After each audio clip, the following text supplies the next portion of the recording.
Yeah, well, an update on the last 7 months would probably take a lot longer than everybody wants to be on this call. But we're looking at moving forward here. We're excited to begin really a new phase with the 20 hours a week on Wednesday.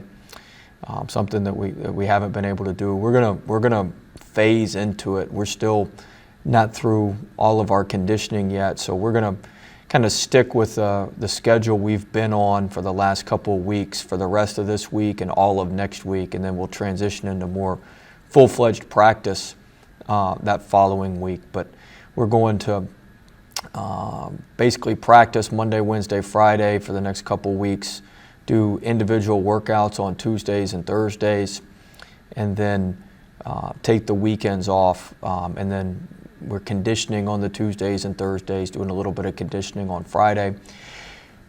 The following week will be our boot camp, that Thursday, Friday, Saturday, and then after we get through boot camp, we'll go into practice every day. So we're gonna take it slow as we get going here. But I like our team's going. I like where we're heading. I think we've got a lot of good pieces. We're making a lot of athletic plays. Our defense is markedly better. We've got a good philosophy defensively, and I feel like we're going to be much improved on the defensive end as we move forward here. So I like where we are, and we just got to continue to get better and blend all the guys that we have.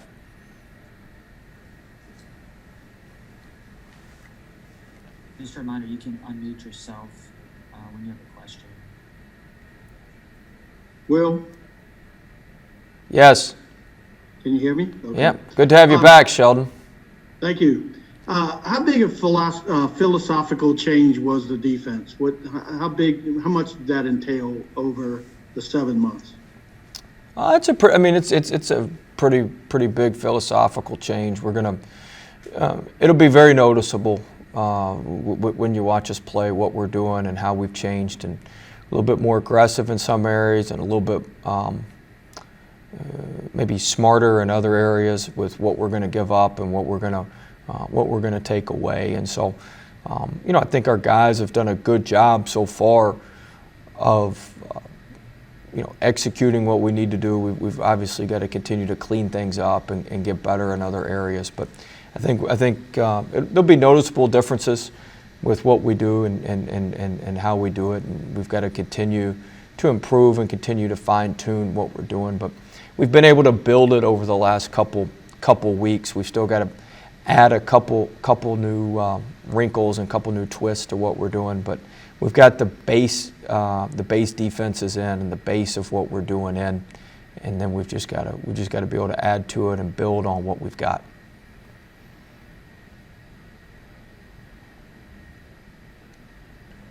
Will, following up on that defensive direction, are you finding that the people on your roster now are more committed to playing defense and understand how it leads to offense and success?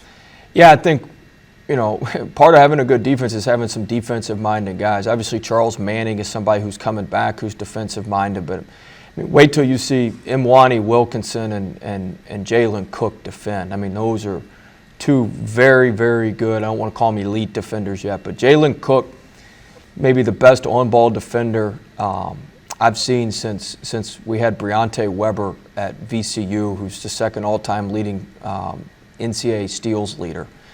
Cook is as good as I've seen at hounding the ball and guarding the ball. And Imwani, you watch a full practice, hour and a half practice, he may make 2 or 3 mistakes the entire practice defensively. I'm talking about with his closeouts and where, it's uncanny how sharp he is defensively. And then our returners, Javante's getting better defensively. Trendon's talking and communicating and being a leader on the defensive end. Darius Days is in great shape. He's down to 238 right now, so he's been able to move and been good defensively. And Brian Penn Johnson's helping us at the rim. So we've got some better defensive pieces, and I think in the past, we just really haven't had anything to hang our hat on defensively. Offensively, things don't go well.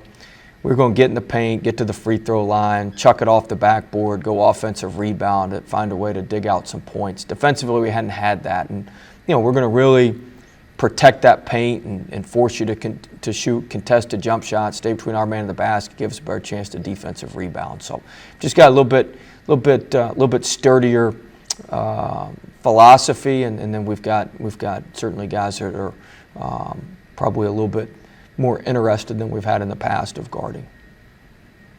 Defense seems to be a big theme this week, huh? One more on defense. You talked about protecting the rim. You didn't really have a big guy last year. Does Brian Penn Johnson kind of compare to Cavell a little bit? No. Penn Johnson's a totally different player than Cavell. I mean, they're similar in that Penn Johnson's 7'1" and Cavell was 6'11". I mean, they're massive human beings. But Penn's, very skilled offensively. He's gonna affect more shots than he blocks. Cavell was gonna block a lot of shots, but Penn's gonna affect more shots than he blocks. Very cerebral player, very, very smart player. He understands our philosophy. We've put in our. We talked a little bit about the defense earlier. He's used to playing a matchup zone. He's used to playing a zone. He knows what he knows what he's doing from his time at Washington. There's probably very few that teach the zone better than Jim Boeheim and his tree, which Coach Hopkins at Washington is part of that tree. So Penn just has an advanced understanding of what we're doing, which has helped him adjust quickly and know what he needs to do and talk and communicate and help the other guys get in position.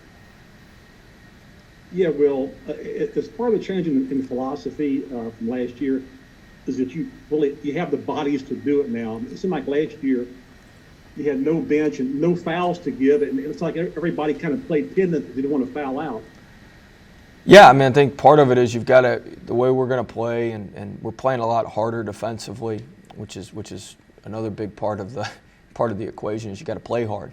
But I think part of that is we've got other guys that can come in, and then if you're not doing your job and you miss too many assignments in a row, we chart missed assignments every day in practice, and if you're missing too many assignments or not doing what you're supposed to do defensively, then then we've got somebody else that can come in and replace you and do just as good a job, and we probably haven't had that. We definitely haven't had that last year. We really didn't even have it 2 years ago. We played 8 guys. If we played today, as we sit here and talk today, I got 9 guys I feel like we can put in an SEC game today, and I'd be pretty comfortable with them. And there's another 2 or 3 or 4 of them, the other 4 of them that are on scholarship that every other day, one of them you think, man, I'd put them in. They just haven't shown the consistency yet of what we need. But we've got a roster of 13 guys that can all play, and it makes practice competitive. And sometimes you don't realize how competitive it is, but Schuyler came to practice one day last week. He came and sat on the side, and after practice he talked to me like, golly, Coach, you guys are, you got 5 people above the rim on every shot. And, sometimes it takes some perspective from somebody else to see the difference in our depth and athleticism. Yeah, Will, what is Trenton Watford? What does he improve from last year? What do you see in his game that's different? Well, Trenton's really done a phenomenal job. I'd say the first thing is just leadership. He's more vocal. He's leading, he's talking to guys. He's got a great way about him where he's very competitive on the court, but he's also able to bring guys together off the court. Physically, he's playing a lot more physical, whether it be posting up, whether it be rebounding and hitting people. And then, the biggest area, those are areas that I'm excited about, where our fans and most people will be more excited about is he's shooting the ball really well.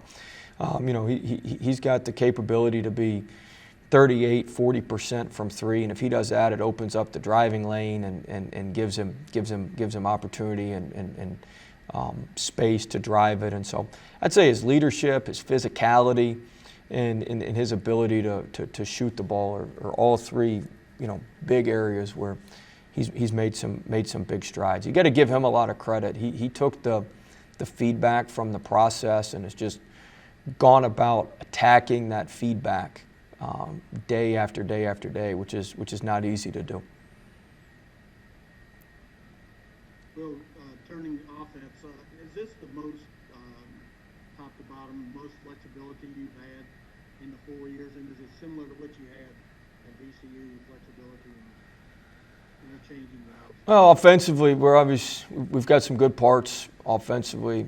Like we say, we gotta make sure we value that ball and just get a shot on the basket. I think we're going to be an elite offensive rebounding team. I know we've been very, very good offensive rebounding. I think we can be, top 5 in the country in terms of offensive rebounding and offensive rebounding percentage. We've got good pieces offensively. We're going to play a little bit faster. We're trying to get the ball moving in transition quicker, trying to get to our spots quicker in transition. We've got a great point guard with Javante. We've got just a tremendous scorer with Cam Thomas, and you got Days, you got Watford, we've just got a lot of pieces. We can play big, we can play small. There's a lot of different ways we can play. We've got a lot of different versatility within our lineups, which will make us difficult to guard. We're almost going to play offensively and defensively. We got one way to play when we're playing big, and we've got Penn Johnson or Josh Gray or one of those big kids in there. And we got another way to play when we're playing small, when you've got a Darius Days or a Josh LeBlanc who's playing one of the big spots. So we can play multiple different styles and multiple different ways, which is something that we haven't been able to do. Thanks, Coach. I know it's been probably about a month or so since we last talked to you, and Sharif is on the team now, and with the program. And just how is he kind of fitting into Baton Rouge, and just kind of how do you think he's going to be able to fit you guys in your roster this year? It's a good question. You must have been watching practice yesterday, Glenn. He had his best practice yesterday, so you must have been spying on us somehow. But no, I mean Sharif's. I know the follow-up will be the waiver has been filed. We sent in everything, and so we're waiting to hear back on that waiver. But everything is filed, and we'll see where it goes. We feel good, but we'll see where everything goes. But yes, Michael, everybody's just jumping in. But I got to do everything around here. Play SID, everything, But Glenn, Sharif has been very, very good. He's making shots. He's shooting it as well as he shot it. He's a very good offensive rebounder. He's got good stuff when we give him space in the long post.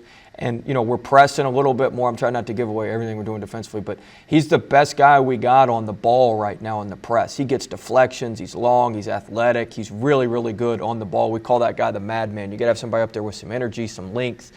And him and Watford are both very, very good on the front of the press, and so that really sets the tone for your press when you got those guys up there that can make it hard to get the ball in bounds. Sorry, Will, Cobble just showed up like 10 minutes late. So That's typical. We're used to that. I was taking a shower. Brandon asked me if I just woke up. No, I just got out of the shower, and I didn't have time to do any of this. Michael, sorry. Thank you.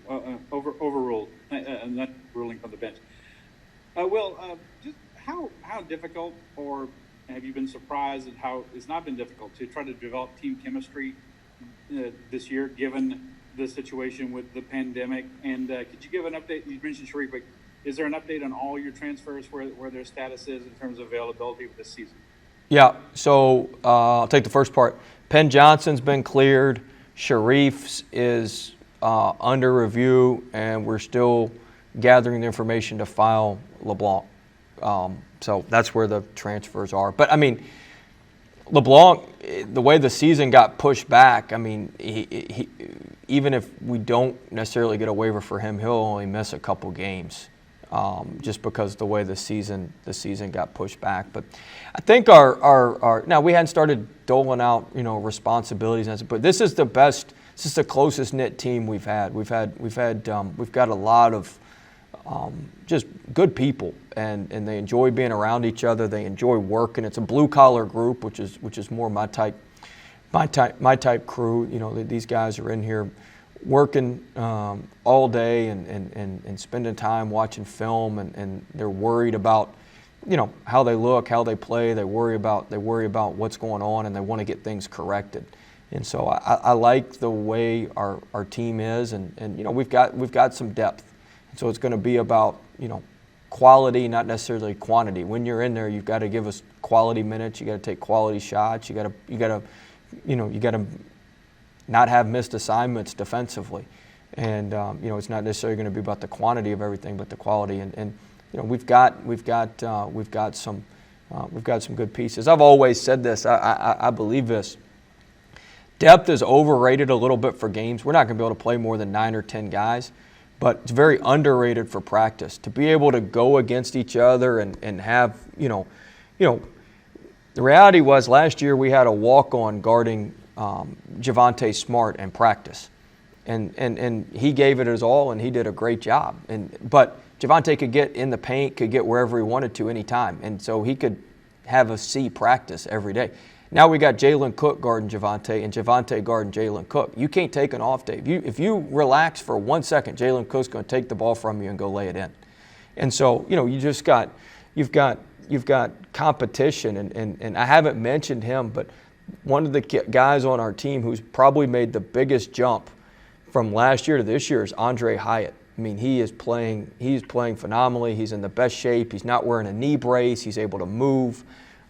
And so, you know, you got Andre Hyatt going against, you know, Charles Manning in practice, and you've got Darius Days and Trendon able to go against each other. You've got great competitiveness in practice, and that's where the depth really pays off. Is you can't take an off day. You can't relax for a minute, because if you miss a checkout, you know, against one of our managers, you know, you can still go get the ball. You miss a checkout against Imwani Wilkinson, and he's going to dunk it. I mean, it's a tip dunk, and so that's where the depth really helps us and really plays a factor for us, I think. Well, I know you like to work the schedule. What are you hearing? Oh, as far God. as any of that? Should make a reality show out of scheduling for this year. You sound like Kent. Kent texts me every day. Coach, is the schedule done yet?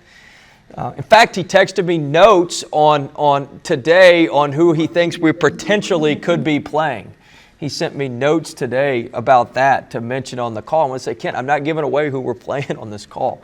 But we're in the process. We're coming down the home stretch with the schedule. Let me say this about the schedule. Matt Laborde from our administration has been absolutely phenomenal working with and getting through these contracts. I mean, it's been, look, I don't complain, and I never complain, and there's no need to complain because I'd much rather be scheduling games and not scheduling games and not playing. So it's been a process. But basically what it's going to look like is we'll go to a bubble to start the season, probably in Lincoln, Nebraska. Not probably. We're going to go to Lincoln, Nebraska. We just don't know the teams we're playing yet. We'll play 3 games there.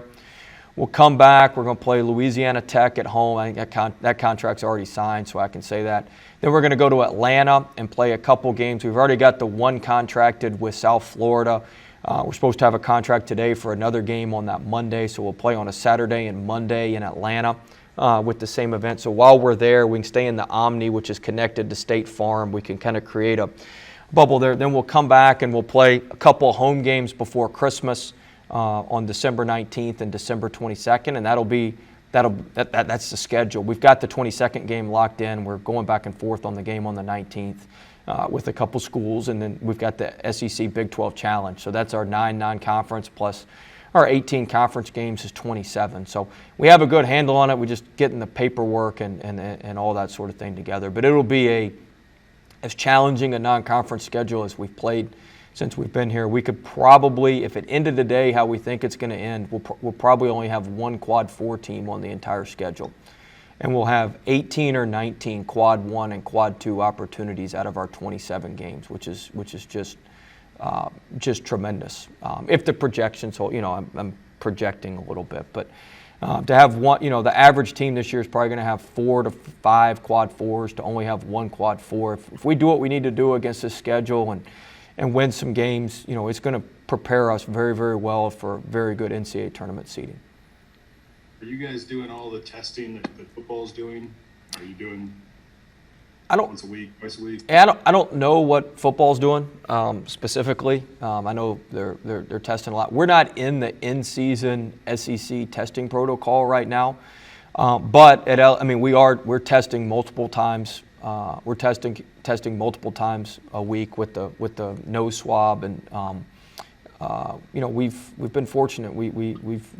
Our guys have done a nice job so far. Knock on wood, we haven't had any major issues. So I've been real pleased and proud of our guys. We've had guys that have woken up in the morning and not felt good, and we've gotten them tested that morning, and we've had that happen 3 different times, and all 3 times it's turned out none of them had COVID, but they were at least aware of the symptoms and contacted Sean and did a nice job there. So it's going to be a challenge throughout the season, something we've got to continually, it's another opponent. We've got to stay disciplined and have great attention to detail with what we're doing with that. So hopefully we can continue down that path. I know you can't comment on it because it's an investigation, but how are you addressing it on the recruiting trail, moving to the IRC? I know the release said that was something that you welcomed. Scott, you can answer if you like, but Scott, you want to answer?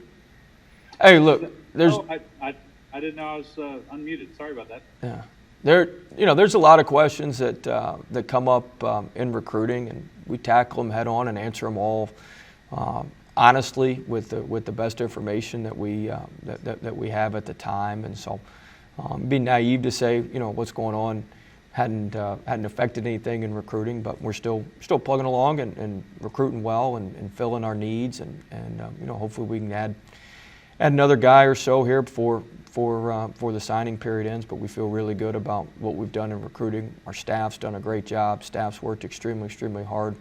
Built very good relationships, and a lot of times when you have those relationships, it's easy to answer any questions and that sort of thing. And our administration's been very good about that as well.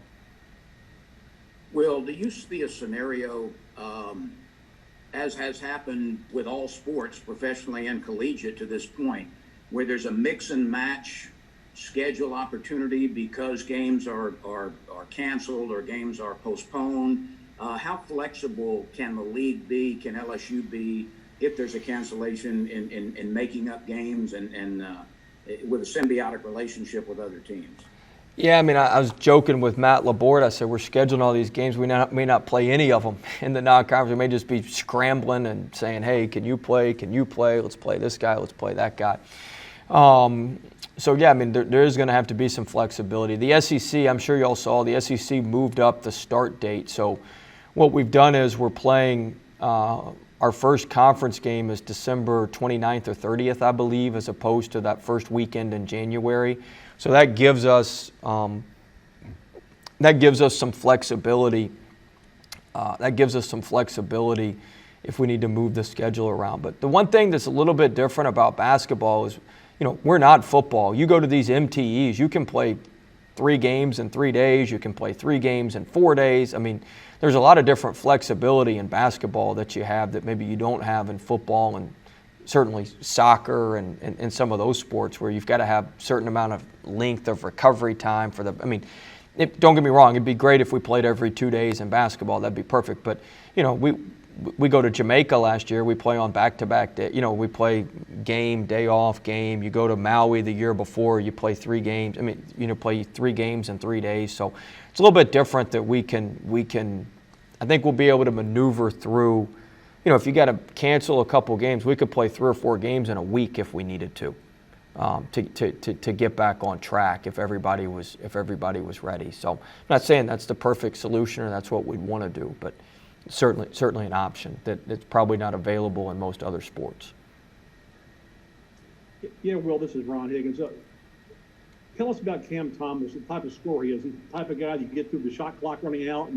He's going to get you points somehow. He's going to get points. He's.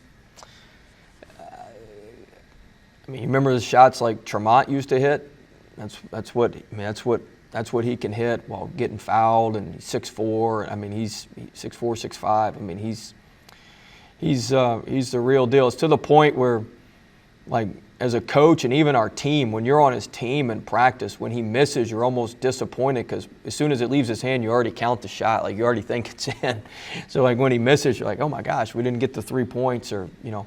He does a great job. You know, the shooting will garner a lot of attention because he's going to hit some trick shots and some crazy shots, and people are going to be just, you know, hopefully if there's fans, people will be oohing and on. But you know, the part I'm excited about is he gets fouled. He's a 90+% free throw shooter. He's able to get in the paint. He's able to drive it in there. He's able to score a lot of different ways, which is very, very good.